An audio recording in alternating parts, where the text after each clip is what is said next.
بسم اللہ الرحمن الرحیم۔ السلام علیکم۔ ٹی وی 49 نیوز کے ساتھ میں ہوں منیر پیرزادہ۔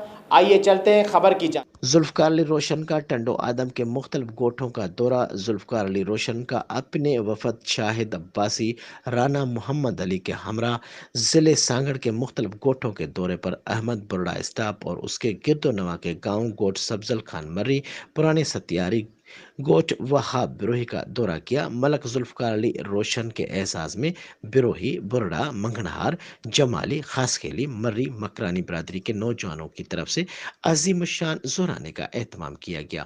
اس موقع پر جی اے بھٹو، جی اے امام نے علاقے کے لوگوں کا شکریہ ادا کیا اور کہا کہ ہماری پہلی ترجیح آپ لوگوں کے کام ہے۔ میں اور میرے انکل اسی کے لیے جدوجہد میں مصروف ہیں اور ہم نے چیئرمین بلاول بھٹو کے مہربانی سے ترقیاتی کاموں کا جال پورے ضلع میں بچھایا دیا ہے، جس کی نگرانی سینیٹر امام الدین شوکین کی ہدایت پر میں خود کر رہا ہوں۔ انشاءاللہ پیپلز پارٹی کا مشن عوام کی خدمت ہمارا نصب العین ہے۔